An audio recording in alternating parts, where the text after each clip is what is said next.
It is going to be a mighty leap to get over this animation. It has I can fix that for you, passion. read out. I could fix that for you right now.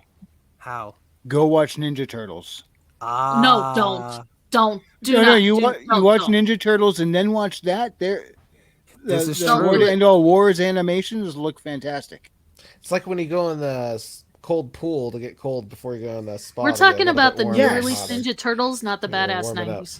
I know which one he's talking about, and I realize what he's meaning. No, I'm talking for anybody watching this going, what the hell? I did like TMNT. And I still do think that's actually still a sequel to the first 3 live action Ninja Turtle movies from the 90s and early 2000s. Because if you notice in that, April O'Neil might no longer be a reporter, but she was back into the antique business, and she had an antique business in the very first Ninja Turtle movie.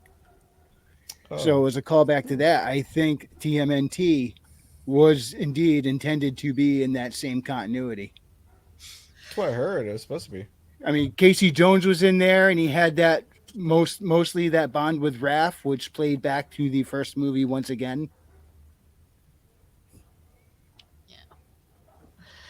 Yeah, that new Ninja Turtles is soulless trash. I haven't seen it, and I don't really care to. Just it looked like it's ugly to look at. Oh, well, not only that. On top of that, April's a self-insert from one of the producers or something like that. I haven't seen any of the movie, but I've seen a few other things that Seth Rogen has produced over the years.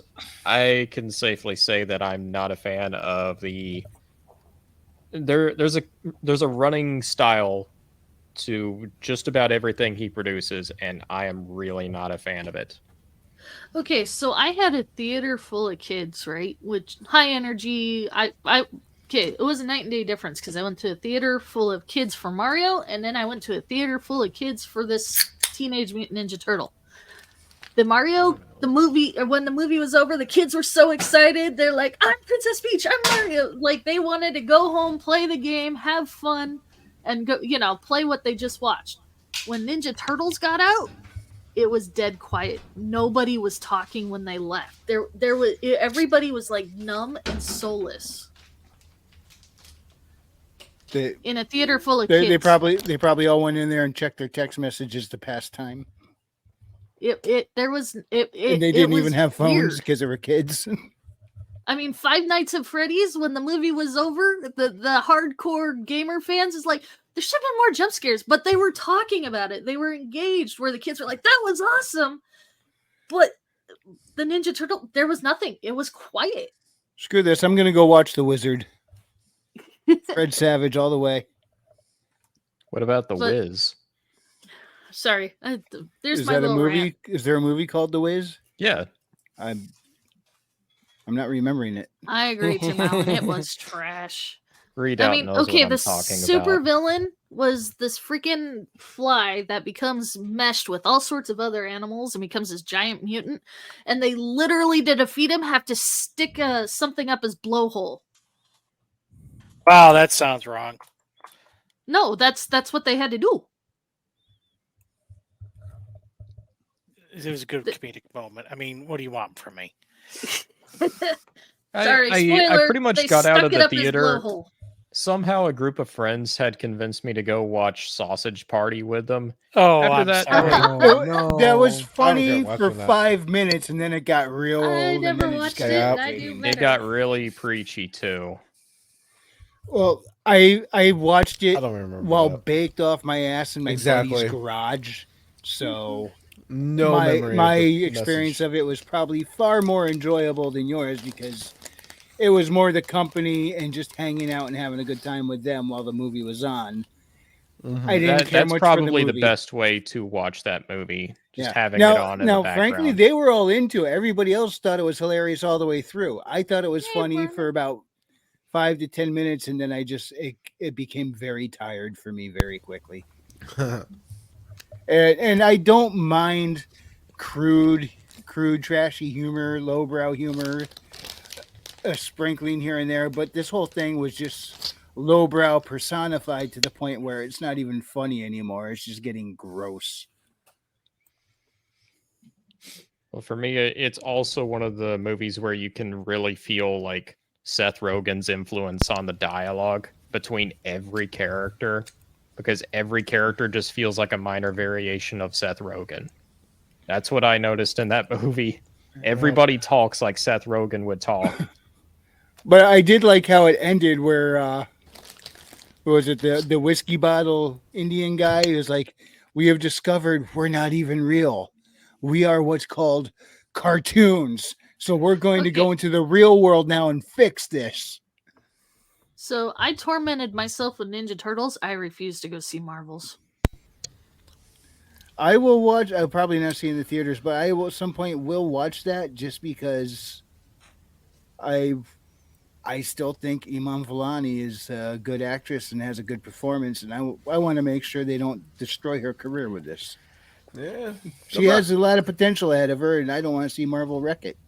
Yeah, it's Hollywood. She's screwed. Yeah, look at what happens to all the chicks that work in Disney from a young age. I mean, granted, she's already an adult by the time she's going to work for them, but she's just, 19, 20? So she's still very impressionable. I hope they don't fuck up her life like they did everybody else from Mickey Mouse Club. Let's see what happens. I want to go see Killers of the Flower Moon. But I got to do a little readout. Did you see that? Were you interested in that movie too? That one actually I looks really, really want to see it. Just there's one problem. It's 3.5 hours. You don't have the time? I sincerely don't have the time right now. It's not the I'm lazy. I'm just like, I don't have 3.5 hours. He's heading into finals after. Yeah. Yeah. That's legit excuse. Now, I had my friend tell me, he said it was worth the 3.5 hours. He said the movie did, at least a friend of mine said, no, the runtime did not weigh the movie down. It was fantastic. So I'm happy to hear that because boy, was The Irishman a very hard 3 hours to get through. So it sounds like Scorsese has redeemed himself in some ways, but I probably won't be able to see that till the holidays. All right. I'm thinking maybe not this weekend. I got a friend coming into town this weekend. I'll be busy. Oh, then again, maybe I'll go see. Nah, I'm not gonna do that. That's 3.5 hours. That's 3.5 hours. Exactly. I could be drinking during that time. I know why they make movies like that. Because some people are still married, and there are plenty of folks out there going, "Oh, the in-laws are coming in tomorrow. I'm going to go catch a movie." Following weekend. The funny thing is that at the end part where they take out Jimmy Hoffa, I don't live very far from there. As a matter of fact, I've actually been to the restaurant. I think it was the Macus Red Fox. So I've actually been there around that time. So I know some of that area. Yeah, it's neat when you see things that you recognize in film. It's like, well, no, the way they portrayed it doesn't look anything like the area. It doesn't look anything like the restaurant. Yeah, I mean, just like when Julia Roberts was in that movie Mystic Pizza, and then when I walked into Mystic Pizza, none of the women working there looked anything like Julia Roberts.